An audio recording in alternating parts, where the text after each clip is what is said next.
Good morning everyone, welcome to knowledge account. আমরা দেখবো আজকে 19 মার্চ 2026 ইম্পর্টেন্ট কারেন্ট অ্যাফেয়ার্স, তার সাথে সাথে রিলেটেড স্ট্র্যাটেজিকে। প্রতিদিন সকাল 6টার সময় তোমাদের এই ক্লাসটা হয়। কালকে আমার একটু ডক্টর অ্যাপয়েন্টমেন্ট ছিল, যার কারণে আজকে একটু তোমাদের লেট হয়েছে। আর আজকে ওই যে সকাল 9টার সময় তোমাদের যে কম্বাইন্ড জিকের ক্লাসটা আমি করাচ্ছি, ওটা তোমাদের 10টা থেকে করাবো, 10 AM থেকে আজকে তোমাদের ওই ক্লাসটা করাবো। কেমন? প্রথম প্রশ্ন আজকে, 2026 সালের মার্চ মাসে ভারতের 94তম দাবা গ্র্যান্ডমাস্টার কে হয়েছে? Who became India's 94th chess grandmaster in March 2026? Mayank Chakraborty 94তম দাবা গ্র্যান্ডমাস্টার হয়েছেন। চলো দাবা গ্র্যান্ডমাস্টারগুলোর একবার আপডেটগুলো দেখে নিই আমরা। প্রথমে মায়াঙ্ক চক্রবর্তী সম্পর্কে একটু জানি। ইনি ভারতের 94তম দাবা গ্র্যান্ডমাস্টার হয়েছেন। উত্তর পূর্ব ভারত এবং আসাম থেকে ভারতের প্রথম গ্র্যান্ডমাস্টার মায়াঙ্ক চক্রবর্তী। সুইডেনের স্টকহোমে অনুষ্ঠিত 8ম জিএম দাবা টুর্নামেন্ট, 8th জিএম চেস টুর্নামেন্টে তিনি কৃতিত্ব অর্জন করেন। আমাদের ভারতের প্রথম 5জন দাবা গ্র্যান্ডমাস্টার, যাদের কথা তোমাদের মাঝে মাঝে জিজ্ঞাসা করা হয় এবং এই নামগুলো তুলে দিয়ে বলা হয় যে এনারা কোন খেলার সাথে জড়িত, সেরকম বিশ্বনাথন আনন্দ, ইনি হচ্ছেন আমাদের ভারতের প্রথম গ্র্যান্ডমাস্টার এবং 5বারের বিশ্ব চ্যাম্পিয়ন, তামিলনাড়ুর বাসিন্দা। 1987 সালে ইনি গ্র্যান্ডমাস্টার খেতাব পান। দ্বিতীয় দিব্যেন্দু বড়ুয়া, পশ্চিমবঙ্গের বাসিন্দা। তৃতীয় প্রবীণ থিপসে, মহারাষ্ট্রের বাসিন্দা। অভিজিৎ কুন্তে 4 নম্বর, মহারাষ্ট্রের বাসিন্দা। অ্যান্ড কৃষ্ণান শশিকিরণ, তামিলনাড়ুর বাসিন্দা। এছাড়া ভারতের যে সাম্প্রতিক গ্র্যান্ডমাস্টারের তালিকা, সেটাও একবার দেখে নাও, কারা কারা এই দাবা খেলার সাথে জড়িত বা কততম গ্র্যান্ডমাস্টার কে। 88তম থেকে দেখো, দিব্যা দেশমুখ। 89তম রোহিত কৃষ্ণ এস, দিব্যা দেশমুখ মহারাষ্ট্রের বাসিন্দা, রোহিত কৃষ্ণ এস তামিলনাড়ুর বাসিন্দা। 90তম গ্র্যান্ডমাস্টার ইলাম পার্থি AR, ইনি তামিলনাড়ুর বাসিন্দা। 91তম VS রাহুল, তামিলনাড়ুর বাসিন্দা। আরিয়ান ভার্সনে 92তম দিল্লির বাসিন্দা। আরব ডেঙ্গলা, মহারাষ্ট্রের বাসিন্দা। কোনেরু হাম্পি অন্ধ্রপ্রদেশের বাসিন্দা। এখানে আমি বলছি ভারতের শীর্ষস্থানীয় মহিলা গ্র্যান্ডমাস্টার, ভারতের প্রথম মহিলা গ্র্যান্ডমাস্টার, ইনি দ্রুততম মহিলা হিসেবে এই খেতাব পেয়েছিলেন। কোনেরু হাম্পি অন্ধ্রপ্রদেশের বাসিন্দা, খুব জিজ্ঞাসা করা হয়, খুব গুরুত্বপূর্ণ। হারিকা দ্রোণাবল্লী অন্ধ্রপ্রদেশের বাসিন্দা। আর বৈশালী তামিলনাড়ুর বাসিন্দা। দিব্যা দেশমুখ মহারাষ্ট্রের বাসিন্দা। এবারে এই ফাইড মানে বিশ্ব দাবার যে নিয়ামক সংস্থা, এটা কি করে? বিশ্বজুড়ে দাবার প্রসার আর নিয়ন্ত্রণের দায়িত্ব পালন করে। পুরো নাম ফেডারেশন ইন্টারন্যাশনাল দেশ এসে, মানে ইন্টারন্যাশনাল চেস ফেডারেশন। প্রতিষ্ঠিত হয়েছিল 20 জুলাই 1924-এ ফ্রান্সের প্যারিসে। সদর দপ্তর সুইজারল্যান্ডের লুজেনে রয়েছে। এর মোটো হচ্ছে জেন্স উনা সুমন্স, যেটা একটা ল্যাটিন শব্দ যার অর্থ আমরা সবাই এক পরিবার। আন্তর্জাতিক রেটিং, গ্র্যান্ডমাস্টার খেতাব, বিশ্ব চ্যাম্পিয়নশিপ আয়োজন, এই সমস্ত কাজ করে থাকে ফাইট, বিশ্ব দাবার নিয়ামক সংস্থা।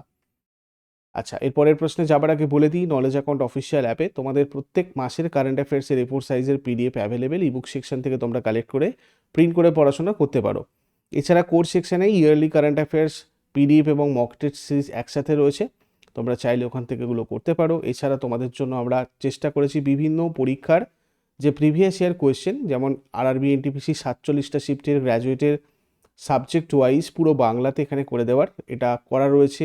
তোমরা গিয়ে ওখান থেকে এগুলো প্র্যাকটিস করলে বুঝতে পারবে, ক্লিয়ার আইডিয়া তৈরি হবে যে অ্যাকচুয়ালি কীরকম টাইপের প্রশ্ন আমাদের আন্ডার গ্র্যাজুয়েট বা গ্র্যাজুয়েটে NTPC দিয়েছে আগেরবারে, এবং RRB গ্রুপ ডি।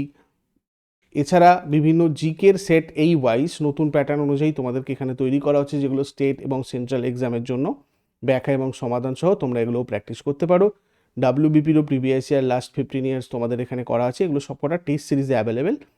আর কোর্স যেগুলো চলছে বর্তমানে সেগুলো হচ্ছে এইগুলো: জেনারেল স্টাডিজ, শুধুমাত্র জেনারেল স্টাডিজের ব্যাচ সমস্ত এক্সামের জন্য।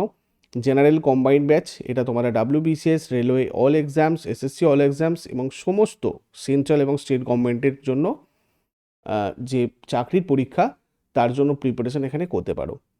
আর বুলেট ব্যাচটা স্পেসিফিকভাবে railway, NTPC group D, ALP এগুলোর জন্য। Upper primary TET, WBP KP batch, এগুলোও নতুন তোমাদের স্টার্ট হয়েছে এবং চলছে পুরোদমে।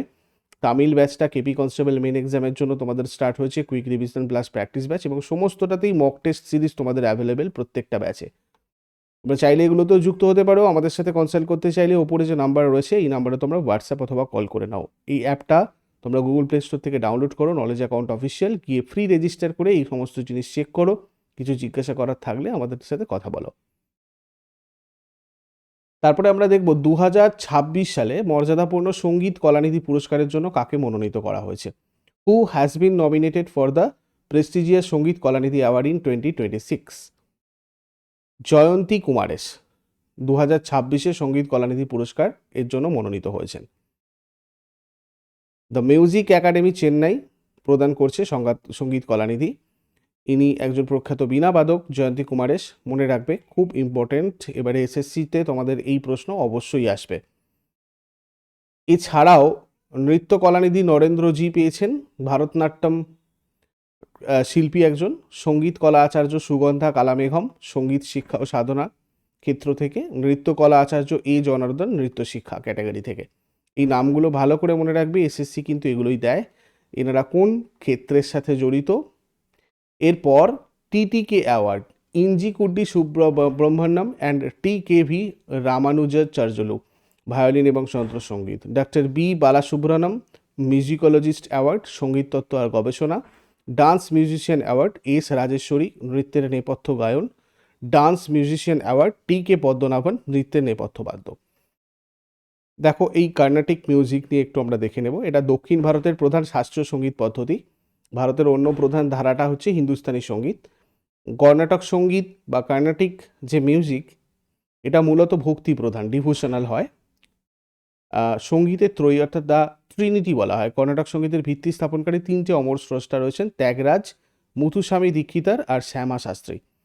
এই কর্ণাটক সঙ্গীতে বীণা, ভায়োলিন, বাঁশি, নাগাস্বরম, মৃদঙ্গম, ঘটম, কাঞ্জিরা এবং মর্সিং বাদ্যযন্ত্রগুলো ব্যবহার করা হয়। আর কম্পোজিশনের ধরন হচ্ছে কৃতি, কীর্তনম, বর্ণম, পদম, জাভালি ইত্যাদি। এগুলো তোমাদের এসএসসি আর্ট অ্যান্ড কালচারে কিন্তু খুব দেয়।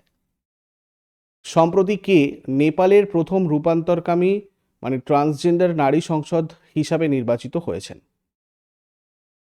দেখো, ভূমিকা শ্রেষ্ঠা, ইনি নেপালের প্রথম রূপান্তরকামী নারী সংসদ হিসাবে নিযুক্ত হয়েছেন। ভূমিকা শ্রেষ্ঠা 7 বছর বয়সী নেপালের একজন বিশিষ্ট LGBTQ অধিকার কর্মী। নেপালের ইতিহাসে প্রথম রূপান্তরকারী নারী সংসদ হিসাবে শপথ নিয়েছেন। ভারতের প্রথম খনি সংস্থা হিসাবে কোনটি এক অর্থবর্ষে 50 মিলিয়ন টন আকরিক লোহা উৎপাদনের রেকর্ড করেছে? NMDC। দেখো, national mineral development corporation 2025 50 million ton মানে আকরিক তোমার হচ্ছে, আচ্ছা এক সেকেন্ড, দেখো ভারতের এই যে আকরিক লোহা বলা হয়, এটা আমি একটু ভালো করে বুঝিয়ে দিই। এখানে যেটা বলার সেটা হচ্ছে আমাদের 4টে অ্যাকচুয়ালি তোমার এই আকরিক বলয় রয়েছে, যেগুলো তোমাদের আকরিক লোহা বলায়। একটা হচ্ছে উড়িষ্যা ঝাড়খণ্ড বলয়, ভারতের বৃহত্তম আর সমৃদ্ধতম বলয়। এখানে উচ্চমানের হেমাটাইট আর ম্যাগনেটাইট পাওয়া যায়। কেওনঝড়, ময়ূরভঞ্জ, সিংভূম এই জায়গাটা। আচ্ছা, 2 হচ্ছে দুর্গ বস্তার চন্দ্রপুর বলয়, এটা ছত্তিশগড় আর মহারাষ্ট্র জুড়ে বিস্তৃত। বয়লাডিলা রেঞ্জ এখানেই রয়েছে, প্রচুর আসে পরীক্ষায়। বেল্লারি চিত্রদুর্গ বলয়, এটা কর্ণাটকে রয়েছে, যেখানে হেমাটাইট আর ম্যাগনেটাইট দুটোই পাওয়া যায়। আর মহারাষ্ট্র গোয়া লোহা বলয়, এখানে পাওয়া লোহা মাঝারি মানের হয় এবং প্রধানত হেমাটাইট আকরিকেরও। উড়িষ্যা আমাদের ভারতের সব থেকে 50%-এর বেশি উৎপাদন করে থাকে, তারপর ছত্তিশগড়, তারপর কর্ণাটক। এটা এই NMDC যেটার কথা বলছি, ন্যাশনাল মিনারেল ডেভেলপমেন্ট কর্পোরেশন, এটার ফুল ফর্ম। এটা একটা নবরত্ন কেন্দ্রীয় রাষ্ট্রায়ত্ত সংস্থা, CPSC বলা হয়। কেন্দ্রীয় ইস্পাত মন্ত্রক, মিনিস্ট্রি অফ স্টিল এর আন্ডারে এটা রয়েছে। এর হেডকোয়ার্টার হায়দ্রাবাদ। NMDC ভারতের একমাত্র সংগঠিত হীরা উৎপাদনকারী সংস্থা। এদের খনিটা মধ্যপ্রদেশের পান্না জেলার মাঝগাওয়ানে অবস্থিত। ছত্তিশগড়ের বয়লাডিলা এবং কর্ণাটকের ডোনিমলাই আর কুমারস্বামী খনি হচ্ছে প্রধান খনি। তারপর ভারতের মানে ভারত সরকারের শিক্ষা মন্ত্রক কার সহযোগিতায় সাথী পোর্টাল আর অ্যাপটা চালু করেছে? IIT Kanpur. Ministry of education আর আইআইটি কানপুর যৌথভাবে এই সাথী অ্যাপটা চালু করেছে। সাথীর ফুল ফর্ম হচ্ছে self assessment test and help for entrance exams. এটা একটা ফ্রি ডিজিটাল লার্নিং প্ল্যাটফর্ম। আর্থিক অভাবের কারণে যারা দামি কোচিং সেন্টারে ভর্তি হতে পারে না, সেই সব মেধাবী ছাত্রীদের বিনামূল্যে উচ্চমানের শিক্ষা প্রদান করার জন্য এই সাথী অ্যাপ। এটা বিভিন্ন পরীক্ষার প্রস্তুতি যেমন joint entrance, NEET, SSC, IBPS, CUET এই সমস্ত কিছুর একটা মানে গাইডেন্স দেয়। অ্যাপটার ইন্টারফেস খুব সহজ, যাতে গ্রামীণ এলাকার ছাত্রছাত্রীরা সহজে ব্যবহার করতে পারে। এরপর 2026 সালের অন্যতম আলোচিত চলচ্চিত্র ওয়ান ব্যাটল আফটার অ্যানাদার কোন বিভাগে শ্রেষ্ঠত্বের শিরোপা জিতেছে? সেরা চলচ্চিত্র, বেস্ট ফিল্ম। দেখো, ওয়ান ব্যাটল আফটার অ্যানাদার এটা সেরা চলচ্চিত্রের স্বীকৃতি পেয়েছে 2026-এ। এটা একটা মহাকাব্যিক যুদ্ধভিত্তিক ড্রামা, এপিক ওয়ার ড্রামা। চলচ্চিত্রের প্রেক্ষাপট অনুযায়ী মানে মানে নাম যেটা রয়েছে, মানুষের টিকে থাকার লড়াই, বীরত্ব এবং যুদ্ধের পরবর্তী মানসিক আর সামাজিক টানাপোড়েন এই ছবিতে অসাধারণভাবে ফুটিয়ে তোলা হয়েছে। 2026 সালের ফেব্রুয়ারি মাসে ভারত সরকারের MOSPI ডিজিপি এর ভিত্তি বছর 2011-12 থেকে পরিবর্তন করে কত করেছে? দেখো, বেস ইয়ারটা চেঞ্জ হয়েছে, 2022-23, যেটা আমাদের 2011 ছিল। এটা তোমরা যারা জিডিপির ক্লাস করেছো আমি তাদেরকে এগুলো বলে দিয়েছিলাম, মনে আছে কি না জানি না। বেস ইয়ার যেটা ধরে আমাদের জিডিপি ক্যালকুলেট করা হয়, তো সেই ভিত্তি বর্ষটা 2011-12 ছিল, এটাকে চেঞ্জ করে 2022-23 করা হলো। সংশোধিত জিডিপি সিরিজ প্রকাশিত হয়েছে 27 ফেব্রুয়ারি 2026-এ বর্তমান অর্থনীতির কাঠামোকে আরও সঠিকভাবে প্রতিফলিত করার উদ্দেশ্যে। নতুন সিরিজে উন্নত পরিসংখ্যান পদ্ধতি আর নতুন ডেটা উৎস অন্তর্ভুক্ত করা হয়েছে। কর্পোরেটেড আর অসংগঠিত খাতের ভালো মূল্যায়ন করা সম্ভব হবে এর সাহায্যে। আধুনিক অর্থনীতির গঠন, যেমন আইটি সেক্টর, নতুন পরিষেবা আরও নির্ভুলভাবে পরিমাপ করা, নীতি নির্ধারণের সঠিক তথ্য প্রদান করার লক্ষ্যে এটা করা হয়েছে। এরপরে 189 বছর পর সম্প্রতি কোন রাজ্যে বিরল উদ্ভিদ হেঙ্কেলিয়া মোনোফিলা পুনরাবিষ্কৃত হয়েছে? হেঙ্কেলিয়া মোনোফিলা অরুণাচল প্রদেশে 189 বছর পর এটা পুনরাবিষ্কৃত হয়েছে। এর নাম হেঙ্কেলিয়া মোনোফিলা। বোটানিক্যাল সার্ভে অফ ইন্ডিয়ার বিজ্ঞানীরা এটা আবিষ্কার করেছেন। অরুণাচল প্রদেশের পাহাড়ি অঞ্চলে, বিশেষ করে মিশমি পাহাড় এলাকাতে এটা পাওয়া যায়। এটা প্রথম সংগ্রহ করেছিলেন ব্রিটিশ উদ্ভিদবিদ উইলিয়াম গ্রিফিথ 1836 সালে। প্রায় 2 শতাব্দী বছর পর আবার এটা প্রাকৃতিকভাবে খুঁজে পাওয়া গেছে। একটা বহুবর্ষজীবী ভেষজ এই গাছটা মূলত আর্দ্র আর ছায়াযুক্ত বনাঞ্চলে জন্মায়, যেখানে উচ্চ আর্দ্রতার উপযুক্ত মাটির পরিবেশ বজায় থাকে। এরপরে সম্প্রতি কোন ভারতীয় সংস্থা রাফায়েল যুদ্ধবিমানের কন্ট্রোল সিস্টেমের যন্ত্রাংশ তৈরির জন্য দাসো অ্যাভিয়েশনের সাথে চুক্তি করেছে? এটা করেছে আমাদের হিকাল টেকনোলজিসের সাথে। দেখো, ফরাসি বিমান নির্মাতা দাসো অ্যাভিয়েশন বেঙ্গালুরু ভিত্তিক হিকাল টেকনোলজিসের রাফাল বিমানের কন্ট্রোল সিস্টেমের প্রয়োজনীয় যন্ত্রাংশ তৈরির দীর্ঘমেয়াদী চুক্তি প্রদান করেছে। এটা প্রমাণ করে যে ভারতীয় এরোস্পেস ম্যানুফ্যাকচারিং এখন বিশ্বমানের গুণমান আর নির্ভুলতা নিশ্চিত করতে সক্ষম।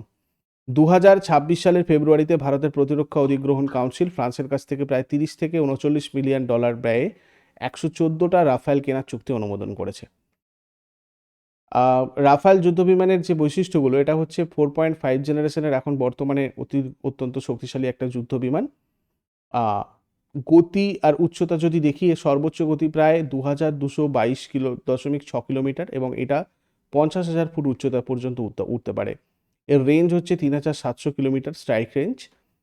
এটা প্রায় 9500 কেজির বেশি ওজনের অস্ত্র বহন করতে পারে। এর প্রধান মিসাইলগুলো হচ্ছে মিটিওর, স্ক্যাল্প আর মিকা। এতে রয়েছে স্পেকট্রা সিস্টেম, যেটা রাডারকে ফাঁকি দিতে সক্ষম। সম্প্রতি BIS কোন সিসমিক কোডটা প্রত্যাহার করার সিদ্ধান্ত নিয়েছে? IS 1893:2025 এই কোডটা প্রত্যাহার করার সিদ্ধান্ত নিয়েছে ভারতের BIS।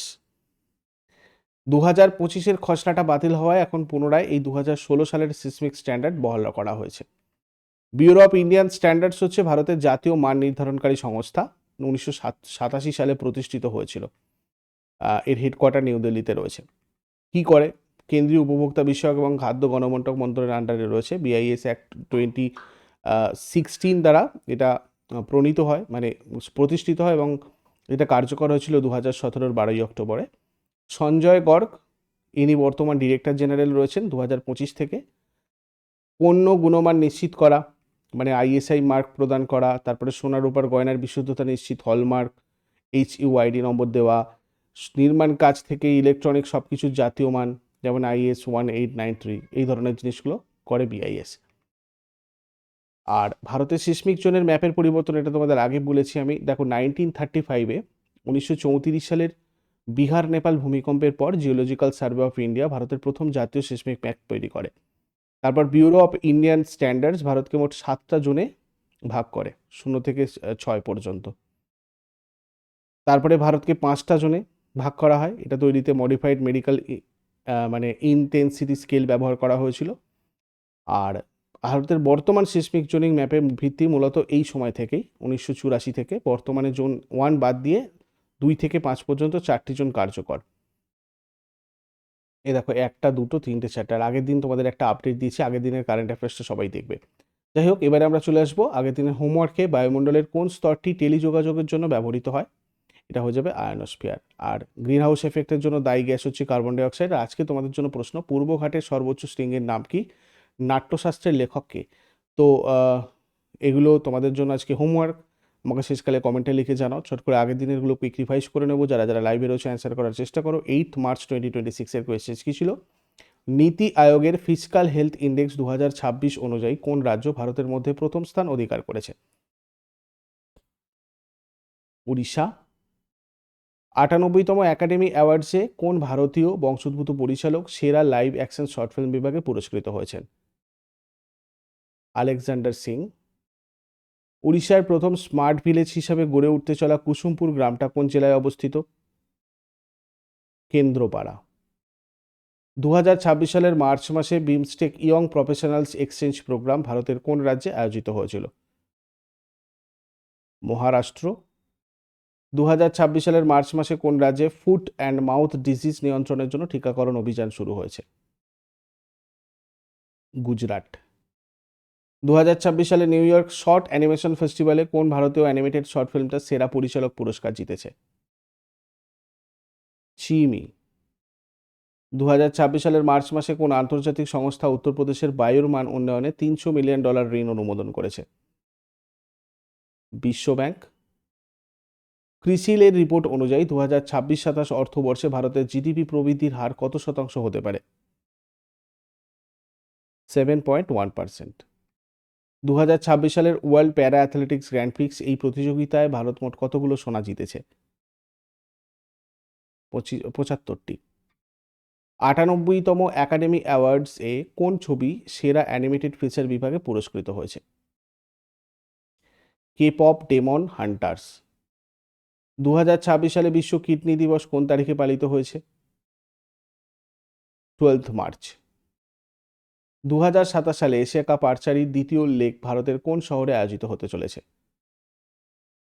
নয়াদিল্লি। এগুলো ছিল আগের দিনের প্রশ্ন। ইউজফুল বলে মনে হলে অবশ্যই লাইক করো এবং কমেন্ট করে তোমার ফিডব্যাক জানাও। প্রতিদিন সকাল 6টার সময় ডেলি কারেন্ট অ্যাফেয়ার্সের আপডেটের জন্য নলেজ অ্যাকাউন্টকে সাবস্ক্রাইব করে বেল আইকন প্রেস করে অলে ক্লিক করে রাখো। Thank you so much. Take care. Have a great day.